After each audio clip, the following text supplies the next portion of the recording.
ಪಿತೂರಿ ಸಾಧಕರ ಸೀಕ್ರೆಟ್ಗೆ ಸಂಬಂಧಪಟ್ಟಂತೆ ಮಾಹಿತಿ ಕೊಡ್ತಾ ಇದ್ವಿ. ಈಗ ಇನ್ನೊಂದು ಡೀಟೇಲ್ ಇದೆ, ನೋಡೋಣ ಆ ಡೀಟೇಲ್.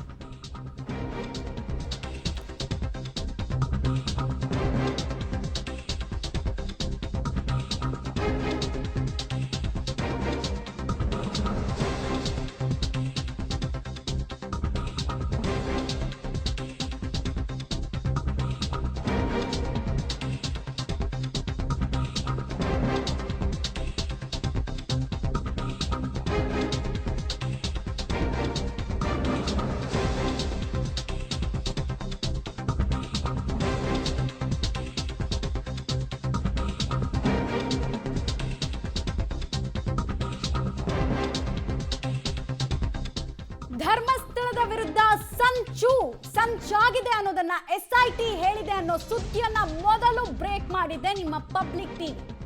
ಇಡೀ ದೇಶ ಕೇಳ್ತಾ ಇದ್ದಂತಹ ಪ್ರಶ್ನೆಗೆ ಪಬ್ಲಿಕ್ ಟಿವಿಯಲ್ಲಿ ವಿತ್ ಡಾಕ್ಯುಮೆಂಟ್ ಉತ್ತರ ಇತ್ತು.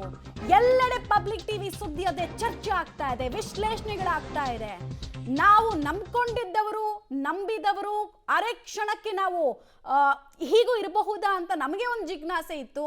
ಆ ಎಲ್ಲ ಪ್ರಶ್ನೆಗಳಿಗೂ SIT ತನಿಖೆಯನ್ನ ಮಾಡಿ ಕೂಲಂಕುಷವಾಗಿ ತನಿಖೆ ಮಾಡಿ ಸಮಯ ತಗೊಂಡು ಕೋರ್ಟ್ಗೆ ಸಬ್ಮಿಟ್ ಮಾಡಿದಂತಹ ಡೀಟೇಲ್ಸ್ ಅಲ್ಲಿ ಏನಿದೆ ಅನ್ನೋ ಪ್ರಶ್ನೆ ಇತ್ತು.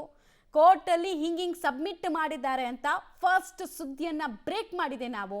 ಇಡೀ ದಿನದ ಸುದ್ದಿಯ ಅಜೆಂಡಾವನ್ನ ಸೆಟ್ ಮಾಡಿದವರು ಕೂಡ ನಾವು ಅಂತ ಹೇಳ್ಕೊಳ್ಳೋದು ನಮಗೆ ಬಹಳ ಹೆಮ್ಮೆ ಇದೆ. ಯಾಕಂದ್ರೆ ಈ ವಿಚಾರ ಲೈಮ್ ಲೈಟಿಗೆ ಬಂದಾಗ್ಲಿಂದ ಎಷ್ಟು ಜನ ಹಾದಿನಲ್ಲಿ ಬೀದಿನಲ್ಲಿ ಹೋಗ್ತಾ ಇದ್ದವ್ರು ಹೇಳ್ತಾ ಇದ್ದೇನು, ಯಾಕೆ ಯಾರು ಮಾತಾಡ್ತಾ ಇಲ್ಲ, ಪಬ್ಲಿಕ್ ಟಿವಿಯಲ್ಲಿ ಯಾಕೆ ಈ ವಿಚಾರ ಸುದ್ದಿಗೆ ಬರ್ತಿಲ್ಲ ಅಂತ ಬಂದಿದೆ. ತೋರಿಸಿದೀವಿ ಸತ್ಯನ, ಡೀಟೇಲ್ಸ್ ಕೊಡ್ತಾರೆ ರವೀಶ್.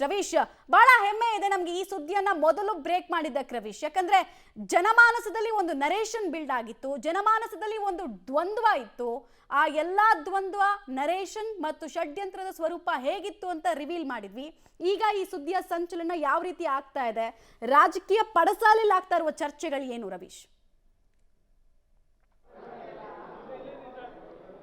ಮಮತಾ, ಖಂಡಿತವಾಗಿ ಕೂಡ ಧರ್ಮಸ್ಥಳದ ಬುರುಡೆ ಪ್ರಕರಣ ಏನಿತ್ತು, ಈ ಪ್ರಕರಣದಲ್ಲಿ ಯಾವುದೇ ರೀತಿಯ ತಿರುಳಿಲ್ಲ. ಇದು ಬುರುಡೆ ಅಂತ ಕೂಡ ಮೊದಲಿನಿಂದಲೂ ಕೂಡ ಹೇಳ್ಕೊಂಡು ಬರ್ತಾ ಇದ್ರು.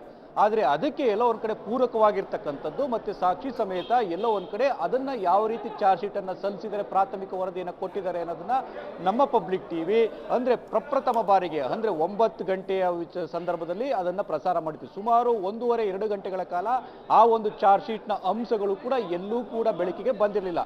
ಹಾಗಾಗಿ ಪಬ್ಲಿಕ್ ಟಿವಿಯಲ್ಲಿ ಪ್ರಸಾರ ಆದ ಬಳಿಕ ರಾಜಕೀಯ ವಲಯದಲ್ಲೂ ಕೂಡ ಸರ್ಕಾರದ ಮಟ್ಟದಲ್ಲೂ ಕೂಡ ಒಂದು ರೀತಿಯಲ್ಲಿ ಸಂಚಲನವನ್ನು ಉಂಟು ಮಾಡಿತ್ತು. ಅಂದ್ರೆ ಈ ಒಂದು ಸತ್ಯಾಸತ್ಯತೆ ಹೊರಗಡೆ ಬರಬೇಕಿತ್ತು, ಆ ಒಂದು ಕೆಲಸವನ್ನು ಪಬ್ಲಿಕ್ ಟಿವಿ ಮಾಡಿದೆ ಅಂತ ಕೂಡ ಎಲ್ಲಾ ಕಡೆಗಳನ್ನು ಕೂಡ ಪ್ರಶಂಸೆ ವ್ಯಕ್ತ ಆಗ್ತಾ ಇರತಕ್ಕಂಥದ್ದು. ಪ್ರಮುಖವಾಗಿ ಎಲ್ಲ ಒಂದ್ ಕಡೆ ಪಬ್ಲಿಕ್ ಟಿವಿ ವರದಿ ಏನಿತ್ತು ಆ ಅಂಶಗಳನ್ನು ಕೂಡ ನಾವು ಕಲಾಪದಲ್ಲಿ ಪ್ರಸ್ತಾಪ ಮಾಡ್ತೇವೆ ಅಂತ ಕೂಡ ವಿಪಕ್ಷಗಳ ನಾಯಕರು ಒಂದು ರೀತಿಯಲ್ಲಿ ಆ ವಿಚಾರ ಏನಿದೆ ಅನ್ನೋದನ್ನು ಕೂಡ ಎಲ್ಲಾ ಮಾಹಿತಿಯನ್ನು ಕೂಡ ತರಿಸ್ಕೊಂಡ್ರು. ಒಟ್ಟಾರೆಯಾಗಿ ಇಡೀ ಸುವರ್ಣಸೌಧ, ಯಾಕೆಂದ್ರೆ ವಿಧಾನಮಂಡಲದ ಅಧಿವೇಶನ ನಡೀತಾ ಇದೆ, ಈ ಸುವರ್ಣಸೌಧದಲ್ಲಿ ಈ ಒಂದು ಪಬ್ಲಿಕ್ ಟಿವಿಯ ವರದಿ ಬಗ್ಗೆ ಸಂಚಲನ ಉಂಟಾಯಿತು.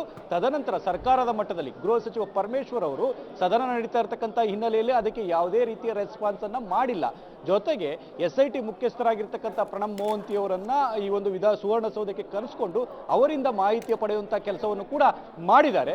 ಒಟ್ಟಾರೆಯಾಗಿ ಈ ಒಂದು ವಿಚಾರದಲ್ಲಿ ಸರ್ಕಾರ ಮತ್ತೆ ಆ ಒಂದು ಬೇರೆ ರೀತಿಯ ರಾಜಕೀಯ ಪಡಸಾಲೆಯಲ್ಲಿ ಏನು ಒಂದು ರೀತಿಯಲ್ಲಿ ಇಕ್ಕಟ್ಟಿಗೆ ಸಿಲುಕೊಂಡಂತ ಹೇಳಿಕೆಗಳನ್ನು ಕೊಡ್ತಾ ಇದ್ರು, ಅದಕ್ಕೆ ಪಬ್ಲಿಕ್ ಟಿವಿ ವರದಿಯಿಂದ ಉತ್ತರ ಸಿಕ್ಕಿದೆ ಅಂತಲೇ ಹೇಳ್ಬೋದು. ಹಾಗಾಗಿ ನಾವು ಪ್ರಸಾರ ಮಾಡಿದ ಬಳಿಕ ಇಡೀ ಸುವರ್ಣಸೌಧದ ಅಷ್ಟೇ ಅಲ್ಲ, ಕರ್ನಾಟಕದಲ್ಲೂ ಕೂಡ ಒಂದು ರೀತಿಯಲ್ಲಿ ಈ ಒಂದು ವರದಿಯ ಸಂಚಲನ ಆಗಿರ್ತಕ್ಕಂಥದ್ದು. ಮಮತಾ, ರೈಟ್, ಧನ್ಯವಾದ ರವೀಶ್. ನಾವು ಈ ಚಾರ್ಜ್ ಶೀಟ್ ಸಬ್ಮಿಟ್ ಆಗೋ ತನಕ ಇಂಥವರು ತಪ್ಪಿತಸ್ಥರು ಅಂತ ಕೂಡ ಹೇಳೋದಕ್ಕೆ ಹೋಗ್ಲಿಲ್ಲ. ಚಾರ್ಜ್ ಶೀಟ್ ಆಗಿ ಇವರೇ ಅಕ್ಯೂಸ್ಗಳು ಅಂತ ಹೇಳಿದ ಮೇಲೆ ಎಲ್ಲವನ್ನ ರಿವೀಲ್ ಮಾಡಿದ್ದೀವಿ, ವೆಯ್ಟ್ ಮಾಡಿದ್ವಿ, ತಾಳ್ಮೆಯಿಂದ ಕಾಯ್ತಾ ಇದ್ವಿ. ಬಿಕಾಸ್ ನಾವು ಯೂಟ್ಯೂಬಲ್ಲಿ ಇವತ್ತು ವಿಡಿಯೋ ಹಾಕ್ಬಿಟ್ಟು ನಾಳೆ ಡಿಲೀಟ್ ಮಾಡೋಕ್ಕಾಗಲ್ಲ. ಜನ ನಮ್ಮನ್ನು ಕೇಳ್ತಾರೆ, ರೆಸ್ಪಾನ್ಸಿಬಲ್ ಆಗಿ ನಾವು ನಡ್ಕೊಳ್ಬೇಕಾಗತ್ತೆ. ಯೂಟ್ಯೂಬರ್ಸ್ಗೇನೋ ಇವತ್ತು ಅಟ್ರಾಕ್ಟಿವ್ ಆಗಿ ಒಂದು ತಮ್ನೇಲ್ ಹಾಕ್ಬಿಡೋದು, ವಿಡಿಯೋ ಮಿಲಿಯನ್ ಗಟ್ಟಲೆ ವ್ಯೂಸ್ ಓಡ್ತಾ ಇದೆಯಾ ನೋಡ್ಕೊಳ್ಳೋದು, ಆಮೇಲೆ ಡಿಲೀಟ್ ಮಾಡೋದು. ನಮ್ಗೆ ಹಂಗೆ ಆಗಲ್ವಲ್ಲ. ನಾವು ಏನು ಹೇಳಿಕೆಗಳನ್ನು ಕೊಡ್ತೀವಿ, ಯಾವ ಬ್ರೇಕಿಂಗ್ ಅನ್ನು ಕೊಡ್ತೀವಿ, ಎಲ್ಲದಕ್ಕೂ ಅಕೌಂಟಬಿಲಿಟಿ ಬೇಕು. ಹೀಗಾಗಿ ವಿತ್ ಸಾಕ್ಷಿ ಟೈಮ್ ತಗೊಂಡು ಈ ಸುದ್ದಿಯನ್ನು ಬ್ರೇಕ್ ಮಾಡಿದ್ವಿ.